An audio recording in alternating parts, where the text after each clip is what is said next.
أعوذ بالله من الشيطان الرجيم. بسم الله الرحمن الرحيم. الحمد لله رب العالمين. سبحانك اللهم يا الله الرحمن الرحيم رب العالمين.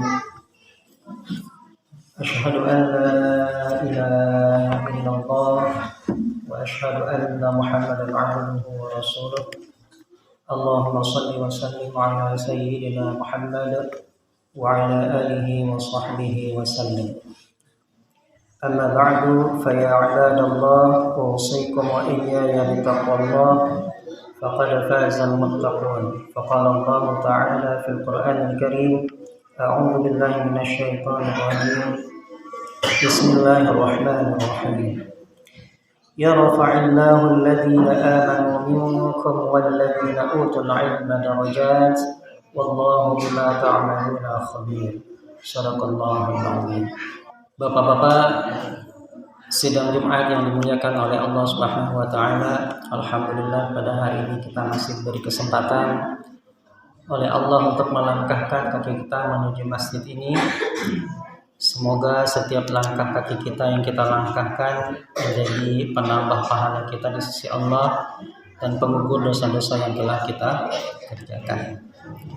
Kemudian salawat dan salam tidak lupa kita kirimkan kepada junjungan kita Nabi Muhammad Sallallahu Alaihi Wasallam. Di awal khutbah tadi kita membacakan salah satu penggalan dalam surat di dalam Al-Quran.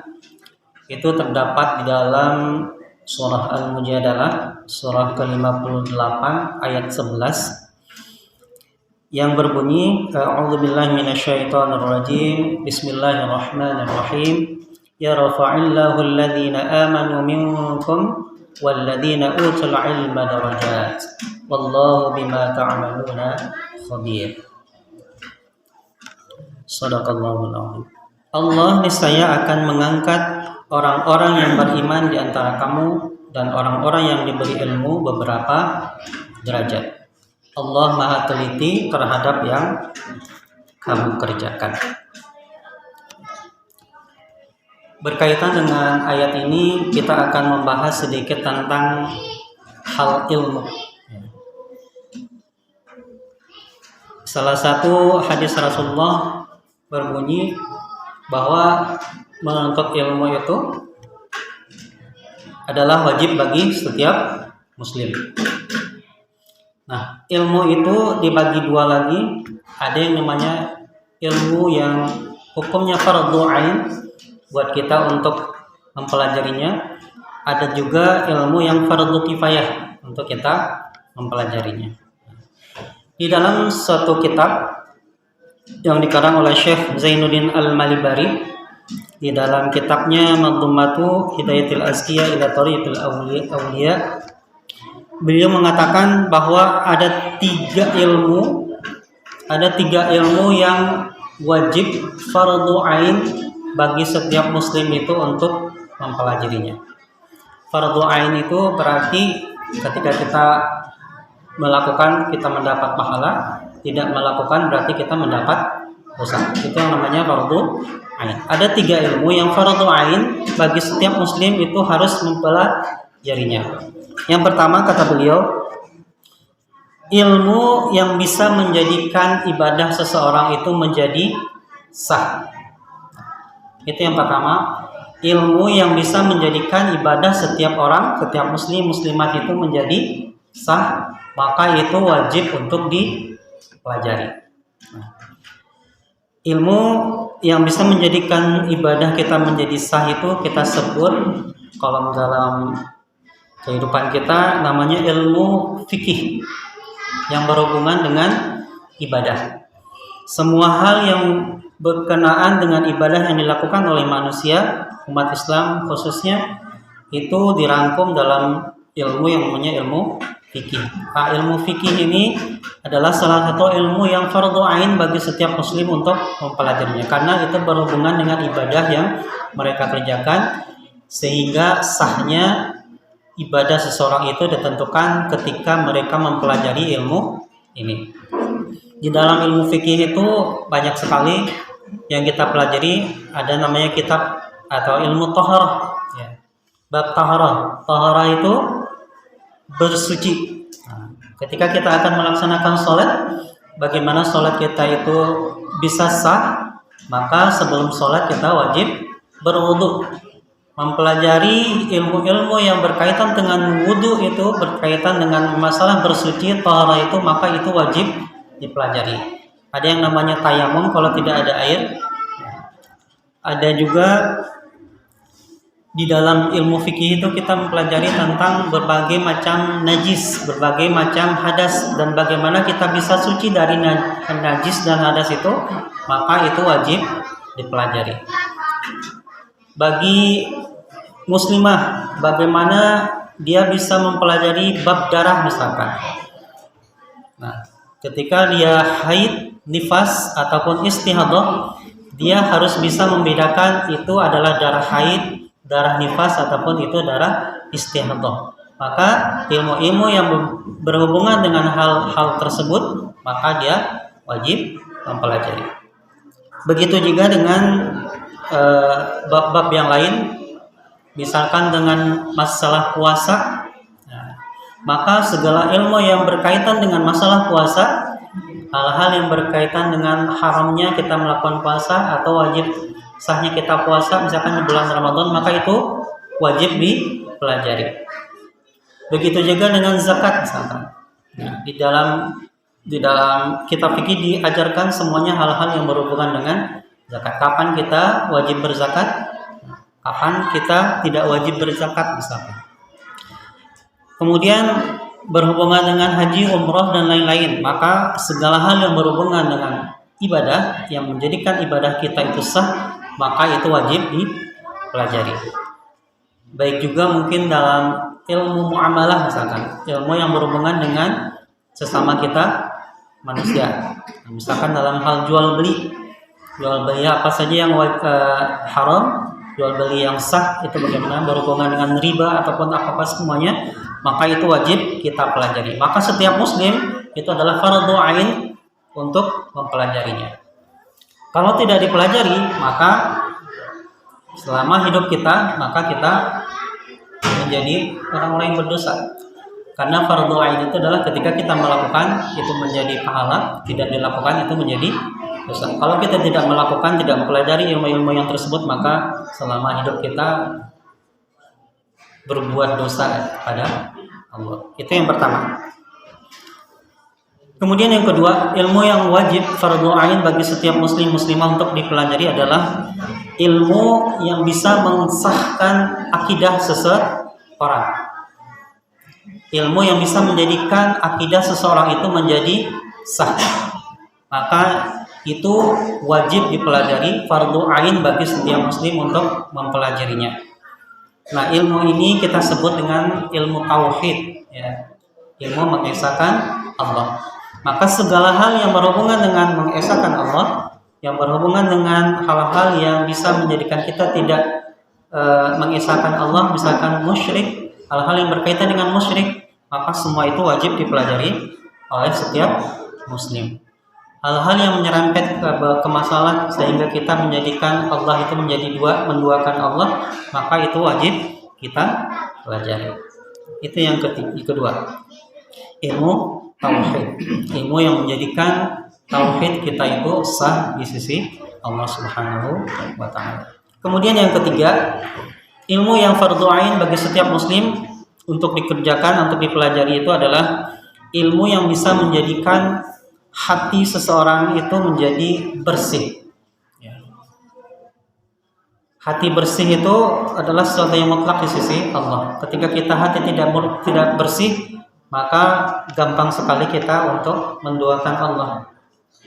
Maka ilmu-ilmu yang berkaitan dengan hati kita menjadi bersih itu, maka itu wajib atau fardhu ain bagi setiap muslim untuk mempelajarinya. Nah, ilmu ini kita sebut dengan ilmu akhlak, ya, akhlak.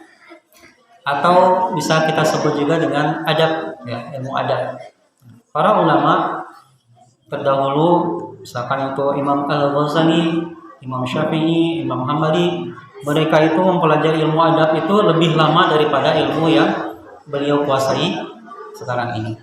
Ilmu adab ini lebih lama beliau pelajari daripada ilmu yang misalkan ilmu fikih atau ilmu yang lain, maka ilmu adab ini lebih lama beliau pelajari daripada ilmu-ilmu yang lain.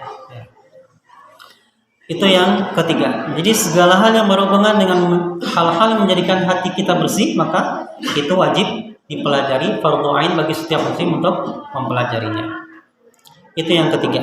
Jadi yang pertama tadi adalah setiap hal yang menjadikan ibadah kita menjadi sah, yang kita sebut dengan ilmu fikih, maka itu wajib dipelajari. Kemudian segala hal yang menjadikan tauhid kita benar-benar sah di sisi Allah Subhanahu wa taala, maka itu wajib dipelajari, yang kita sebut dengan ilmu tauhid.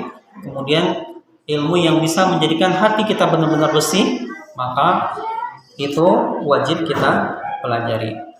Maka yang berkaitan dengan hal-hal mungkin dengan masalah ria, sombong, dengki, apapun itu, maka itu wajib kita pelajari. Apa yang kita sebut dengan sombong, apa itu yang kita sebut dengan ria, apa itu yang kita sebut dengan dengki, wajib kita pelajari sehingga kita terhindar dari hal-hal yang seperti itu. Itu yang ketiga. Kemudian ada tambahan di dalam bukunya, beliau menyampaikan juga beberapa keutamaan-keutamaan ketika kita mempelajari bab-bab ilmu ini. Orang-orang yang selalu terkait hatinya untuk selalu mempelajari ilmu, baik itu yang wajib buat dia dipelajari, fardhu ain bagi setiap diri pribadinya, kemudian ataupun fardhu kifayah, dia mempelajari sehingga yang lain menjadi gugur, maka ada beberapa keutamaan, ada 5 keutamaan yang Allah kasih kepada mereka. Yang pertama, orang yang berilmu itu akan diangkat derajatnya oleh Allah lebih daripada yang lain. Seperti yang kita sebut dalam awal ayat yang kita bacakan tadi, niscaya Allah akan meninggikan orang-orang yang beriman di antaramu dan orang-orang yang diberi ilmu beberapa derajat. Nah, itu yang pertama. Allah akan mengangkat derajat orang-orang yang diberi ilmu atau yang senang menuntut ilmu atau orang-orang yang punya ilmu. Kemudian yang kedua, orang-orang yang berilmu itu Allah akan berikan rasa takut kepada Allah. Ya. Di dalam hatinya hanya Allah, hanya satu-satunya Allah yang dia takuti. Di dalam surah Fatir ayat 28 Allah berfirman, dan demikian pula di antara manusia makhluk bergerak yang bernyawa dan hewan-hewan ternak, ada yang bermacam-macam warnanya dan jenisnya. Di antara hamba-hamba Allah yang takut kepadanya hanyalah para ulama. Sungguh Allah Maha Perkasa lagi Maha Pengampun. Di antara hamba-hamba Allah yang takut kepadanya hanyalah para ulama. Ulama itulah orang-orang yang berilmu. Kemudian yang ketiga, orang yang berilmu itu akan diberi kebaikan di Allah di dunia dan di akhirat. Ya. Sebagaimana Allah berfirman dalam surah Al-Baqarah ayat 269, Allah menganugerahkan al-hikmah, kefahaman yang dalam tentang Al-Quran dan As-Sunnah kepada siapa yang dikehendakinya. Dan barang siapa yang dianugerahi hikmah, ia benar-benar telah dianugerahi karunia yang banyak. Dan orang-orang yang berakallah yang dapat mengambil pelajaran dari firman Allah tersebut. Nah, maka ketika kita diberi hikmah, ketika kita mempelajari ilmu, maka Allah akan beri hikmah juga. Dengan hikmah itu kita diberi Allah kebaikan di dunia dan di akhirat. Yang keempat, ketika kita mempelajari ilmu, maka Allah akan mudahkan jalan kita menuju surga. Sebagaimana Rasulullah bersabda di dalam hadisnya, hadis riwayat Muslim, "Wa man salaka tariqan yaltamisu fihi 'ilman, sahalallahu lahu bihi tariqan ilal jannah." Barang siapa yang menempuh jalan untuk mencari ilmu, maka Allah akan mudahkan baginya jalan menuju surga. Hadis riwayat Muslim nomor 2699. Ya. Jadi bagi siapa yang senang menuntut ilmu, maka dia juga akan diberi kelancaran, diberi jalan oleh Allah untuk jalannya mudah menuju surga. Kemudian yang terakhir, ketika kita rajin menuntut ilmu, kita diberi ilmu oleh Allah dan kita mengamalkan juga, maka Allah akan beri pahala yang kekal. Sebagaimana hadis riwayat Abu Hurairah radhiyallahu anhu, bahwa Rasulullah sallallahu alaihi wasallam bersabda, idza mata al-insanu inqata'a 'amaluhu illa min thalathatin min sadaqatin jariyatin wa ilmin yantafa'u bihi wa walidin shalihin yad'u lahu. Nah, ketika seorang meninggal dunia, maka terputuslah semua amalannya kecuali 3 perkara, yaitu yang pertama sedekah jariah, kemudian ilmu yang dimanfaatkan, kemudian doa anak yang saleh. Mungkin kita selama di dunia tidak punya sedekah, tidak pernah bersedekah, tapi kita punya ilmu yang kita ajarkan kepada anak kita dan anak kita mengajarkan kepada yang lain, kita mengajarkan kepada tetangga, maka ilmu itu akan selamanya menjadi kekal pahalanya buat kita, baik masih di dunia maupun nanti ketika kita sudah meninggal dunia. Itu mungkin yang bisa kita sampaikan pada kesempatan kali ini, mudah-mudahan ada manfaatnya. Hal-hal yang berkaitan dengan ilmu sehingga kita bisa memotivasi kita kembali untuk lebih mau menuntut ilmu. Yang terpenting adalah ilmu-ilmu yang fardhu ain bagi setiap muslim untuk mempelajarinya. Yang pertama tadi adalah ilmu yang menjadikan ibadah kita itu menjadi sah, atau yang kita sebut dengan ilmu fikih, maka itu wajib dipelajari, fardhu ain. Kemudian yang kedua, yang menjadikan akidah kita itu benar, maka itu wajib dipelajari. Itu namanya ilmu tauhid. Yang ketiga, ilmu yang menjadikan hati kita menjadi bersih, maka itu wajib dipelajari, yang kita namakan dengan ilmu akhlak. Barakallahu li wa lakum fil Qur'anil 'azim wa nafa'ani wa iyyakum bima fihi min al-ayati wa dzikril hakim. Wa taqabbal minni wa minkum tilawatahu innahu huwal ghafurur rahim. A'udzu billahi minasy syaithanir rajim. Bismillahirrahmanirrahim. Alhamdulillahirabbil alamin. Subhanakallahumma ya Allah ya Rahman ya Rahim ya Rabbal alamin. Asyhadu an la ilaha illallah wa asyhadu anna Muhammadan 'abduhu wa rasuluh. Allahumma shalli wa sallim ala sayyidina Muhammad wa ala alihi wa sahbihi wa sallam. أما بعد فيا عباد الله أوصيكم وإياي بتقوى الله فقد فاز المتقون. فقال الله تعالى في القرآن الكريم أعوذ بالله من الشيطان الرجيم بسم الله الرحمن الرحيم إن الله وملائكته يصلون على النبي يا أيها الذين آمنوا صلوا عليه وسلموا تسليما. Di akhir khutbah yang kedua ini, marilah kita sama-sama berdoa kepada Allah. Semoga mungkin selama ini kita masih, kalau istilah sudah hari-hari dengan masalah ilmu, apalagi itu adalah ilmu yang misalkan fardhu ain bagi setiap muslim untuk mempelajarinya. Ketika kita mempelajarinya kita mendapat pahala, ketika kita tidak mempelajarinya kita mendapat dosa. Kalau kita tidak mempelajari berarti kita melakukan dosa setiap saat. Mudah-mudahan Allah mengampuni dosa kita. A'udzubillahi minasyaitonir rajim. Bismillahirrahmanirrahim. Alhamdulillahirabbil alamin. Subhanakallahumma ya Allah ya Rahman ya Rahim ya Rabbal alamin. Alhamdulillah wa yukafi mazidah. Ya Rabbana lakal hamdu kama yanbaghi li jalali wajhika al-karim wa 'azimi sultanik. Allahumma ighfir lana dhunubana wa li walidayna warhamhuma kama rabbayana shaghira. Allahumma ighfir lana dhunubana wa li walidayna warhamhuma kama rabbayana shaghira. Allahumma ighfir lana dhunubana wa li walidayna warhamhuma kama rabbayana shaghira. Wa li jami'il muslimina wal muslimat wal mu'minina wal mu'minat الأحياء منهم والأموات برحمتك يا أرحم الراحمين. ربنا ظلمنا أنفسنا وإن لم تغفر لنا وترحمنا لنكونن من الخاسرين. اللهم ربنا هب لنا من أزواجنا وذرياتنا قرة أعين واجعلنا للمتقين إماما. اللهم اغفر لهم وارحمهم وعافهم واعف عنهم. اللهم اغفر لهم وارحمهم وعافهم واعف عنهم. اللهم اغفر لهم وارحمهم وعافهم واعف عنهم. ربنا آتنا في الدنيا حسنة وفي الآخرة حسنة وقنا عذاب النار. سبحان ربك رب العزة عما يصفون وسلام على المرسلين والحمد لله رب العالمين. قيموا الصلاة. السلام عليكم ورحمة الله وبركاته.